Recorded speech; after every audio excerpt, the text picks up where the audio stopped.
दोस्तों नमस्कार। आज तो सरकार के बिजनेस मॉडल का जिक्र होगा। एक ऐसा बिजनेस मॉडल जिसने मोदी सरकार के करप्शन को खत्म कर दिया। यानी इससे पहले की तमाम सरकारें जो सत्ता में रहीं, वह कोई भी निर्णय लेती थी तो उसके साथ साथ भ्रष्टाचार रेंगने लगता था। और उसके बाद आरोप लगते थे, उसमें नौकरशाही फंस जाती थी, उसमें मंत्री फंस जाते थे और सरकार पर आरोप लगते थे कि आपने इतना बड़ा करप्शन कर लिया। जनता का पैसा, टैक्स पेयर का पैसा, पता नहीं क्या क्या कहा जाता था।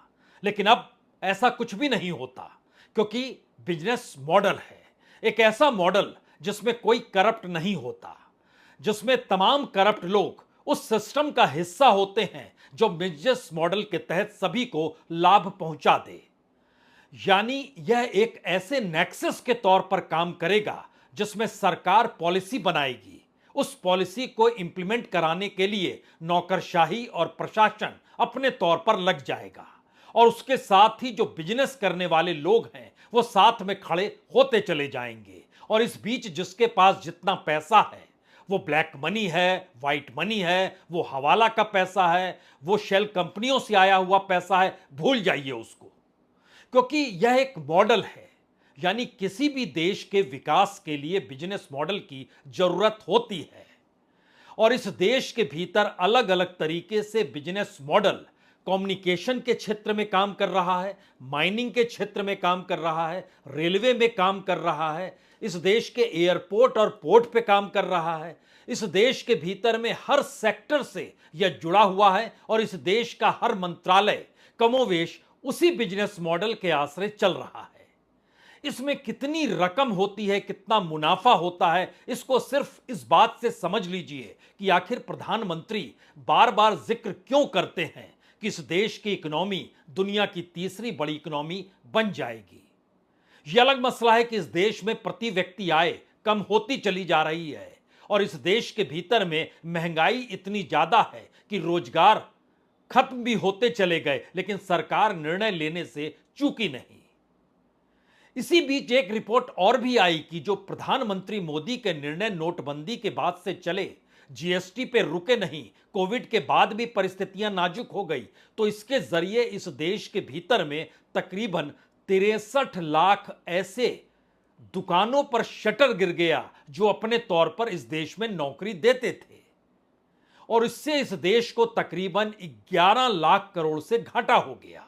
यानी 11,60,000 करोड़ से ज्यादा का घाटा इस देश की इकोनॉमी ने सहा, क्योंकि नीतियां सरकार की थी। इसी दौर में तकरीबन 1,60,00,000 लोग बेरोजगार हो गए, वो अनऑर्गेनाइज सेक्टर हो, वो ऑर्गेनाइज सेक्टर हो। यह एक ऐसी परिस्थिति है जो बिजनेस मॉडल से हटकर है, लेकिन फिर भी इस देश में बिजनेस मॉडल चल रहा है तो फिर वो हर क्षेत्र में है। हर क्षेत्र को अपने तौर पर मुनाफा कमाने वाला बना लीजिए। हमें लगता है आज शुरुआत तो अयोध्या से ही करनी चाहिए, क्योंकि आज ही इंडियन एक्सप्रेस ने एक रिपोर्ट छापी। उस रिपोर्ट में इस बात का जिक्र है कि अयोध्या में जब सुप्रीम कोर्ट ने जमीन विवाद का फैसला दे दिया और मंदिर के हक में फैसला दे दिया, उसके बाद जमीन का विवाद खरीद फरोख्त को लेकर बढ़ता चला गया। श्यामलाल यादव जो रिपोर्टर है इंडियन एक्सप्रेस के, उन्होंने हालांकि बहुत छोटी स्थिति बतलाई और उस तस्वीर का बड़ा हिस्सा आज आप सुन जरूर लीजिएगा, क्योंकि उन्होंने जानकारी दी कि कितनी बड़ी तादाद में कितने सारे नौकरशाह हैं जिन्होंने बच्चों के नाम पर, पत्नी के नाम पर, पिता के नाम पर वहां पर जमीन खरीदी। कितने पॉलिटिशियन हैं जिन्होंने वहां पर खरीदी, और उसमें एक अरुणाचल प्रदेश के डिप्टी सीएम भी है जिन्होंने अपने बच्चों के नाम तकरीबन 3,72,00,000 रुपए में 3.99 हेक्टेयर की जमीन खरीदी, जो कि अयोध्या में मंदिर से तकरीबन 8 किलोमीटर की दूरी पर है। 8 से 15 किलोमीटर की दूरी पर और सरयू नदी के किनारे की जमीन। दरअसल इस दौर के भीतर अगर आपको याद हो तो जो राम मंदिर को लेकर ट्रस्ट बनाया गया, उसमें जो ट्रस्ट के अध्यक्ष चंपत राय थे, जो विश्व हिंदू परिषद से जुड़े हुए हैं, उनका नाम भी आया था कि किस तरीके से गड़बड़ियां हुई हैं। लेकिन भूल जाइए उसको, क्योंकि एक बिजनेस मॉडल की जानकारी हम आपको आज देना चाहते हैं। जो रिपोर्ट है उस रिपोर्ट का एक छोटा सा हिस्सा समझ लीजिए कि उत्तर प्रदेश पुलिस में एसटीएफ चीफ एडिशनल डीजीपी उनके परिवार ने भी जमीन खरीदी। होम डिपार्टमेंट के सेक्रेटरी उत्तर प्रदेश के, उन्होंने भी खरीदी। उत्तर प्रदेश एजुकेशन डिपार्टमेंट से जुड़े ज्वाइंट डायरेक्टर, उनके परिवार ने भी खरीदी। जो रेलवे के डिप्टी चीफ इंजीनियर हैं, उन्होंने भी खरीदी। जो अलग अलग 3 जिलों के एसपी हैं, उन्होंने भी खरीदी। जो प्रिंसिपल चीफ पर्सनल ऑफिसर है नॉर्थ सेंट्रल रेलवे के, उन्होंने भी खरीदी। इस तरीके से एक लंबी फहरिस्त है और इस फहरिस्त के साथ यह भी बताया गया कि कॉरपोरेट से जुड़े हुए, चाहे वो अडानीज हों, चाहे वो लोढ़ा हो, चाहे वो अपने तौर पर 3 बड़े राज्यों में वो गुजरात, कर्नाटक और मुंबई, इन 3 जगहों पर रहने वाले बड़ी तादाद में जो कॉरपोरेट थे, वह भी इसमें घुस गए। मसला इतना नहीं है और इतना आसान भी नहीं है। सुप्रीम कोर्ट ने तो जमीन पर फैसला दिया था और सुप्रीम कोर्ट के फैसला देने के बाद जमीन का खेल कैसे बढ़ गया, इसका हमारी टीम ने वहां पर तमाम जानकारियां इकट्ठी की।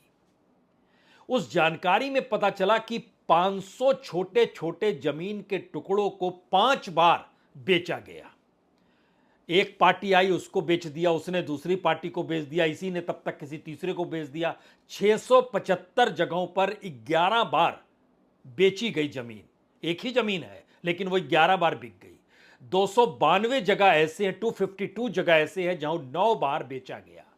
312 जमीन के टुकड़े ऐसे हैं जो 7 बार बेचा गया। और तकरीबन सरयू किनारे 1092 जो एग्रीकल्चर लैंड है, उसको भी 3 से 5 बार बेचा गया। और इन सब के बीच अयोध्या की जमीनों को लेकर 5000 से ज्यादा केस फंस चुके हैं। अब उस मामले में सुनवाई होगी, कब फैसला आएगा नहीं आएगा। लेकिन बिजनेस मॉडल ये नहीं कहता। बिजनेस मॉडल कहता है कि आप किसी जगह पर अगर जमीन का खेल खेलना चाहते हैं तो वहां का सर्कल रेट मत बढ़ाइए। सरकार ने नहीं बढ़ाया, 7 साल से नहीं बढ़ा है। 75 जिलों में से 54 जिलों का बढ़ा है, लेकिन बाकी जिलों का नहीं बढ़ा है।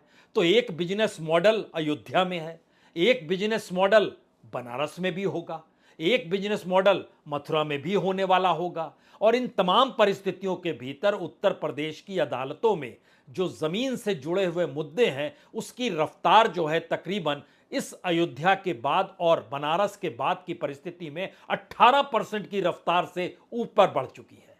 बात इससे भी साफ हुई नहीं। सिर्फ अयोध्या में लगभग 90,000 करोड़ की जमीन की हेरफेर इस दौर में हुई है।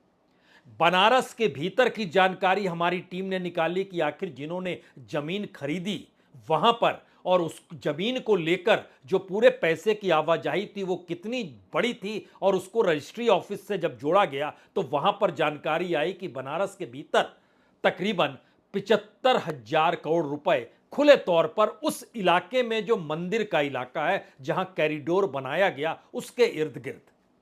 लेकिन इस बिजनेस मॉडल के मातहत इस देश में हो सकता है आने वाले वक्त में हर धार्मिक स्थल एक पर्यटन के लिहाज से हो, कोई वहां होटल खोलना चाहता हो, कोई आने वाले वक्त में जमीन से पैसा कमाना चाहता हो, तो आप कहेंगे इसमें गलती क्या है और गड़बड़ी क्या है? गड़बड़ी कुछ नहीं है। गड़बड़ी तो उस दुनिया की तीसरी बड़ी इकोनॉमी को लेकर है, क्योंकि एक ऐसी इकोनॉमी बनाने की दिशा में भारत बढ़ चुका है जहां पर इस देश के लोग जो जमीन पर रहते हैं उनके सामने पैसे की बोरी सामने लाकर रख दी जाए और वो अपनी पैतृक जमीन को छोड़ दें। जो नहीं छोड़े उसको उस प्रोजेक्ट के दायरे में ले आया जाए। कहीं सड़क बन रही है, कहीं हवाई अड्डा बनेगा, और इस परिस्थिति के भीतर अयोध्या में तकरीबन 2,695 परिवार ध्वस्त हो गए। बनारस के भीतर में 5,000 से ज्यादा परिवार सीधे तौर पर प्रभावित हो गए। वो जिस जमीन पर पीढ़ियों से रह रहे थे, वो पीढ़ियों की जमीन एक झटके में उनके हाथ से निकल गई। उनके सामने ऑप्शन, विकल्प दूसरा नहीं था। तो क्या ये बिजनेस मॉडल भारत की राजनीतिक सत्ता, मौजूदा सरकार की एक ऐसी जरूरत है जिसके आश्रय इस देश की इकोनॉमी बढ़ती है, और जहां जहां जो जो रास्ते निकलते हैं कमाई के, पैसा लगाकर पैसा बनाने के, वहां पर एक झटके में इस देश का पैसा वाला तबका कूद जाता है। और जो कूदता है उसको जानकारी पहले से होती है कि अब इस इलाके में इस तरीके से, ठीक वैसे ही जैसे कोई बड़ी सड़क बाईपास बनती है तो बिल्डरों की नजर रहती है, अच्छा यहां सड़क गुजरेगी तो वह तुरंत वहां पर एक बोर्ड लगा देता है, यहां पर अपार्टमेंट बनने वाले हैं, खरीद लीजिए। उसके बाद एक पूरा सिस्टमेटिक खेल चलता है। हमारी टीम ने बड़ी मेहनत की इस पे, और उस मेहनत के बाद उन्होंने बताया कि बीते 10 बरस में, यानी 2014 को एक टारगेट लिया गया कि उसके बाद की परिस्थिति इस देश के भीतर में, और अगर 2004 से 2014 के बीच खड़े हो जाएं तो तब की स्थिति और अब की स्थिति में क्या अंतर आएगा। अदालतों में गए मामले, पैसे में कन्वर्ट हुए मामले, और एक बड़ी तादाद में जो लोग रहे थे जो विस्थापित हो गए अपनी ही जमीन से, क्योंकि उनके सामने पैसों की पोटली थी या इस देश में राष्ट्र के नाम का एक प्रोजेक्ट था जिसको सरकार दे रही थी, और जो एवज में पैसा दिया जाता है, जिस समय कांग्रेस की सरकार हुआ करती थी, वो भूमि अधिग्रहण जो बिल लाई थी उसको भी डाइल्यूट कर दिया गया। इस दौर में तो ज्यादा पैसा देना ना पड़े, और उसी लिहाज से तमाम योजनाओं का ऐलान इस देश में होता चला गया। ये तो धीरे धीरे लोग अब जागे हैं तो वो समझ गए कि दरअसल जमीन का खेल है पूरा का पूरा, इसीलिए अब इससे बच के रहो, तो उन्होंने आंदोलन शुरू कर दिए, विरोध शुरू कर दिए। इसीलिए सरकार के तकरीबन 1500 से ज्यादा प्रोजेक्ट अटके पड़े हैं जो जमीन की वजह से आए। बहरहाल उसके आगे निकलिए, जो जानकारी निकल कर आई 2004 से 2014 के बीच में इस देश के भीतर में जो जमीनों से जुड़े मसले, जहां पर सेंट्रल गवर्नमेंट के प्रोजेक्ट थे, जहां पर स्टेट गवर्नमेंट के प्रोजेक्ट थे, और जहां पर जिस तरीके से अयोध्या या बनारस में हुआ उस तरीके से कोई पर्यटन स्थल बनाने का जो मिशन था सरकार का, उसके मद्देनजर 2004 से 2014 के बीच में तकरीबन 1,22,000 मामले इस देश की अदालतों में पहुंचे जो सीधे सीधे उस जमीनों से जुड़े थे जिसका जिक्र हमने किया है। अब सवाल है 2014 से 2024-23 के बीच में, 24 तो नहीं 2023 तक की परिस्थिति का आकलन सामने आया है। यह बताते हैं कि वहां अगर 1 लाख प्लस मामला था तो यहां पर तकरीबन 22 लाख प्लस मामला है, यानी इतनी बड़ी तादाद में जमीनों से जुड़े मामले पहुंचे हैं।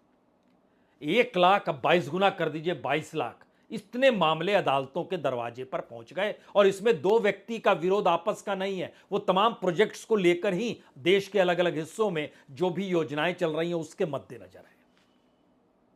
तीसरी बात, उस दौर में जो पूंजी का जिक्र हो रहा था 2004 से 2014 के बीच में, जिस पूंजी को लेकर अदालतों का दरवाजा खटखटाया गया, उसकी पूरी रकम हमारी टीम ने निकाली तो यह तकरीबन 9,20,000 करोड़ की है उस पीरियड में, 2004 से 2014 के बीच में। और 2014 से 2023 के बीच में यह बढ़ते बढ़ते बढ़ते बढ़ते 52 लाख करोड़ को पार कर गई, 52 लाख करोड़ को पार कर गई। यानी बिजनेस मॉडल हर दिशा में काम करना चाहिए। आपके जहन में आ रहा होगा, अच्छा यह बिजनेस मॉडल तो पेपर लीक को लेकर भी है, क्योंकि पेपर लीक के जरिए भी जानकारी आई कि देश के अलग अलग हिस्सों में जो पेपर लीक हो रहे हैं तो छात्र नौकरी पाने के लिए कुछ भी देने को तैयार है, अगर उसको यह पक्का हो जाए कि पेपर मिल जाएगा, वो टॉप कर जाएगा या फिर वो क्लियर कर लेगा।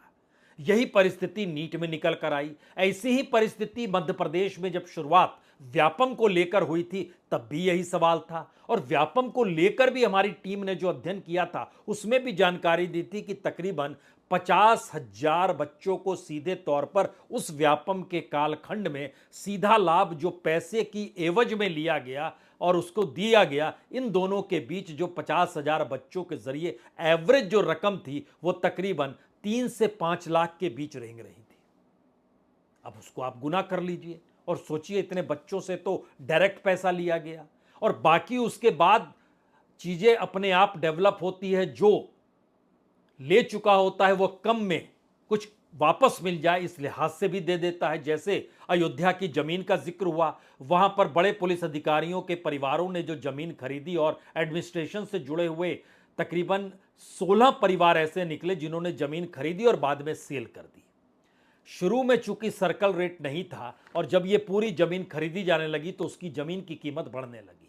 कीमत बढ़ने लगी तो उन्होंने जितने में खरीदी थी उतने पैसे को कम जमीन, उसका आधी जमीन बेचकर निकाल ली और बाकी जमीन भी रह गई। यह भी स्थिति है। तो यह पेपर लीक को लेकर भी है।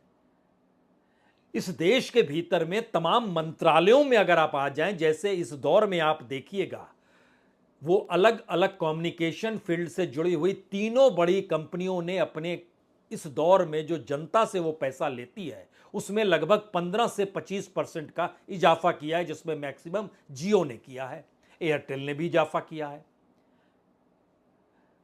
अब सवाल यह है कि क्या इस दौर का बिजनेस मॉडल उस पैसे पर टिका हुआ है जिस पैसे के आसरे एक पूरा सिस्टम रेंगने लगता है और वो सिस्टम आखिर में पॉलिटिकल वे में सत्ता को लाभ पहुंचाता है। तो यहां पर दो सवालों पर गौर कीजिएगा। ये दो सवाल बड़े महत्वपूर्ण हैं।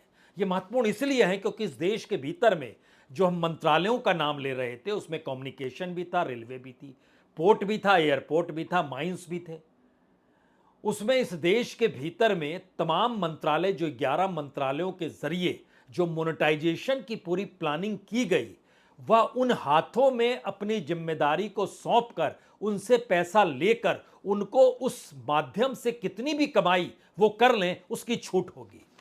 यानी बाजार में पहली बार कोई नियम कायदा मायने नहीं रखेगा, पैसा मायने रखेगा और पैसे के जरिए आप चीजों को आगे बढ़ा रहे हैं ये मायने रखेगा। पॉलिटिकल पार्टी को पैसा मिल जाएगा, उस पॉलिटिकल पार्टी से जुड़े हुए जो नेता होंगे, जो प्रभावी होंगे, जो मंत्री होंगे, उनका जो पूरा नेक्सस होगा उसको पैसा मिल जाएगा। लेकिन ये तो बिजनेस मॉडल है। दरअसल ये पूरे प्रोसेस के भीतर में जब मोनेटाइजेशन और प्राइवेटाइजेशन की परिस्थिति के साथ मामला जब जमीन तक आप परख कर देखेंगे तो उसके बाद अब आपके सामने दो सवाल और होंगे। इस दौर में बीजेपी के भीतर की राजनीति कंसंट्रेट होने लगी, यानी वो दिल्ली से चलने लगी, पूरी की पूरी लगाम दिल्ली के हाथ में। अब उसको कोई छेड़े तो कैसे छेड़े, और इसका असर यह हुआ कि राज्यों के मुख्यमंत्री जो पूरे राज्य के मुखिया के तौर पर वहां की नीतियों को निर्धारित करते, वह नीतियां भी दिल्ली में बनने लगी, क्योंकि मुख्यमंत्री पद पर बैठा हुआ व्यक्ति मुख्यमंत्री बन नहीं सकता अगर दिल्ली नहीं चाहती तो। छत्तीसगढ़ में क्या हुआ, राजस्थान में क्या हुआ, मध्य प्रदेश में क्या हुआ, उत्तर प्रदेश में नहीं हो पाया, लेकिन गुजरात में क्या हुआ, कर्नाटक में क्या हुआ था।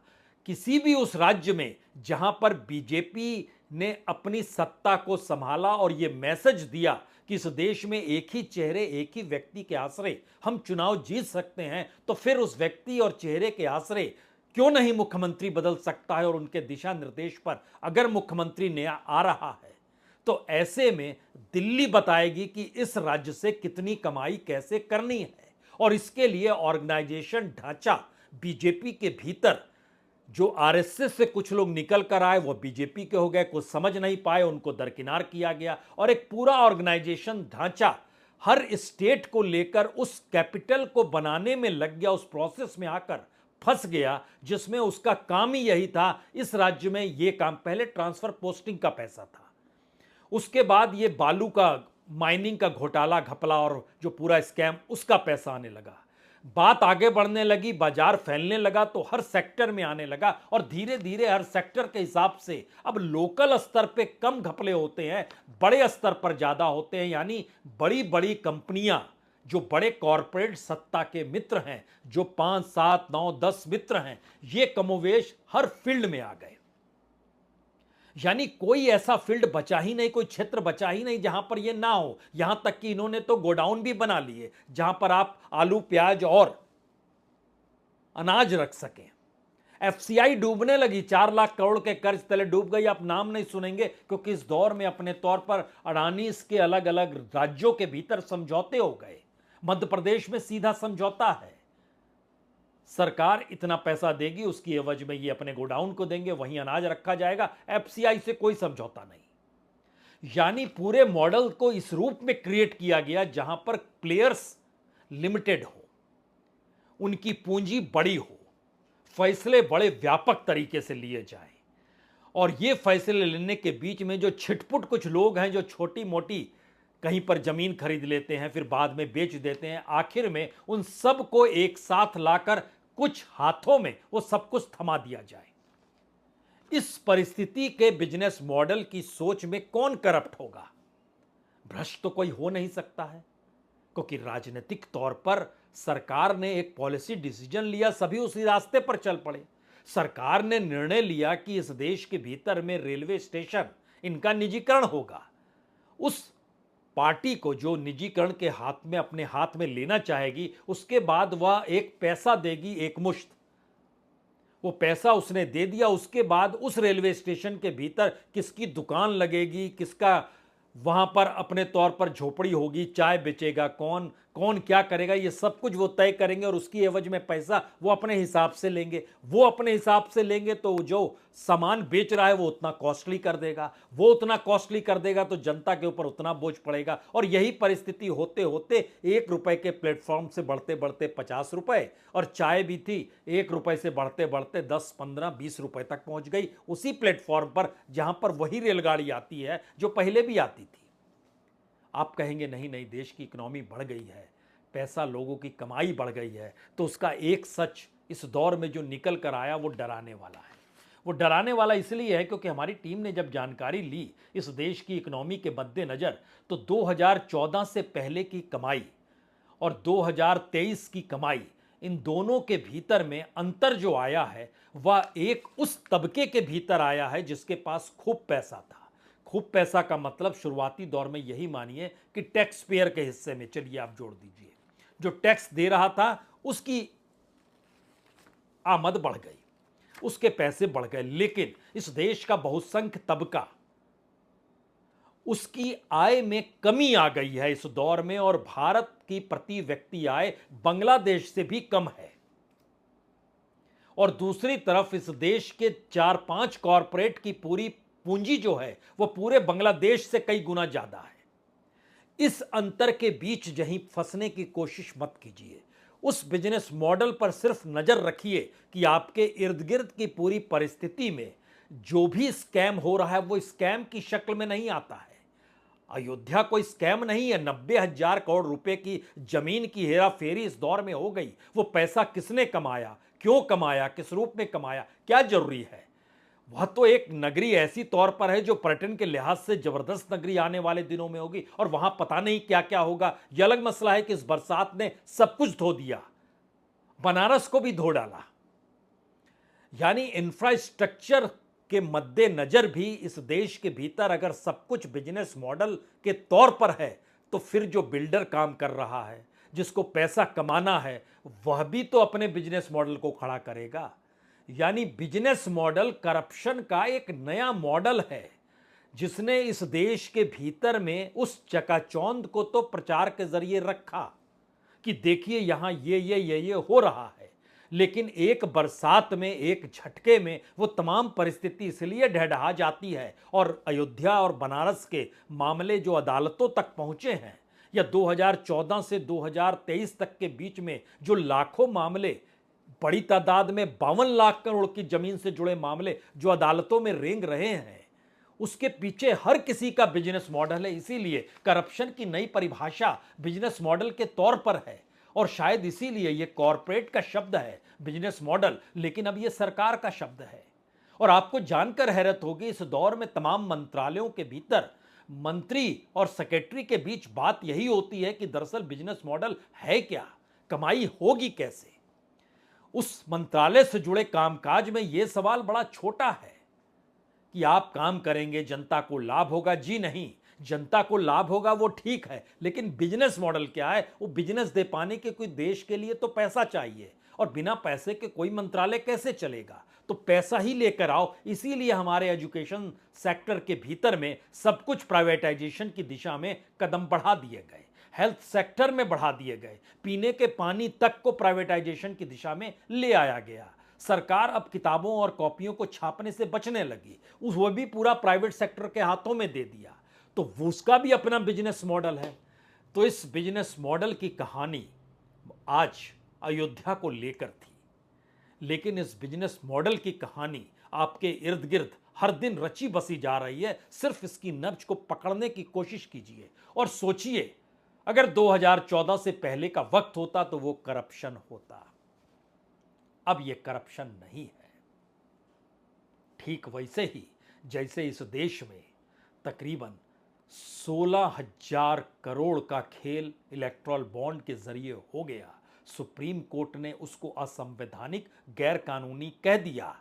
लेकिन प्रधानमंत्री ने कहा, देखिए हम ही थे जो इस चीज को लेकर आए, और हम ही थे जिसने सुप्रीम कोर्ट के जरिए कहलवा दिया कि देखिए ये सब चीज गलत हो रही है, और पैसा उन्हीं की पार्टी के पास गया। अधिकतर पैसा जो तकरीबन 8 से 9 हजार करोड़ का था। तो बिजनेस मॉडल का ये खेल मौजूदा राजनीतिक सत्ता या सरकार की उस पॉलिसी का हिस्सा है जिसे पहले हम लोग करप्शन कहते थे। और इस दौर में सीएजी ने भी आंखें बंद कर रखी है, क्योंकि सीएजी की रिपोर्ट अब पार्लियामेंट में टेबल होती नहीं है। वो रफ्तार बड़ी धीमी पड़ गई है। किसी भी मंत्रालय की किसी भी फाइल को उठाकर अगर सीएजी परख ले तो जान जाएगी कि दरअसल बिजनेस मॉडल करप्शन है या करप्शन का बिजनेस मॉडल है। बहुत बहुत शुक्रिया, बहुत बहुत शुक्रिया।